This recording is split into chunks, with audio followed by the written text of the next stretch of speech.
12 तारीख को हमारे नेता मेरे पिताजी उनका बरखी का कार्यक्रम है और इसी सिलसिले में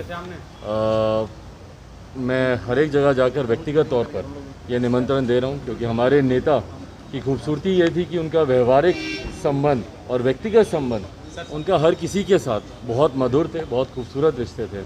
तो जितने भी उनके सहयोगी, उनके साथी, उनके समकक्ष जिन्होंने कार्य किया है, हर किसी से व्यक्तिगत तौर पर जाकर मैं उनको आमंत्रित कर रहा हूँ और उम्मीद करता हूँ कि इस कार्यक्रम में हर कोई अपनी उपस्थिति दर्ज कराकर उनको श्रद्धांजलि देना। कार्ड पर आपने सभी का नाम दिया है, इसको लेकर भी तमाम ये उठ रहे थे कि लोग जो आपको जिन लोगों ने इसको आपने उनको भी जगह दी है। देखिए, खून का रिश्ता सदैव रहता है।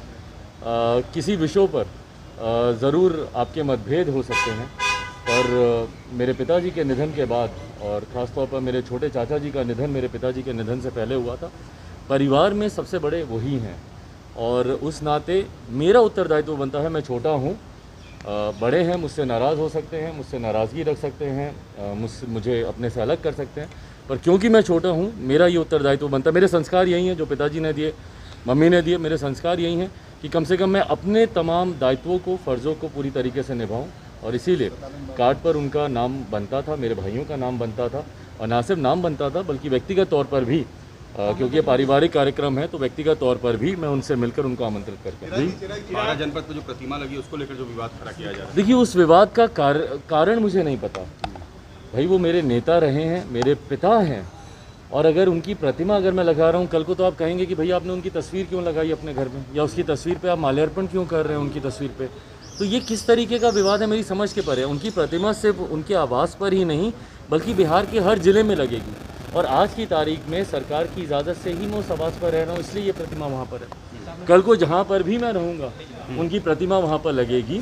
और बिहार के, जैसा मैंने कहा, क्योंकि 50 साल सक्रिय राजनीति में गरीबों शोषितों के लिए उन्होंने सामाजिक न्याय की निरंतरता में उन्होंने लड़ाई लड़ी है, तो लाखों करोड़ों उनके शुभचिंतक हैं, उनके समर्थक हैं जो चाहते थे। और ये प्रतिमा पर आज विवाद क्यों मेरी समझ के परे है। ये पहले से लगी हुई है, आज ये विवाद क्यों, ये मेरी समझ के परे है। बट बहरहाल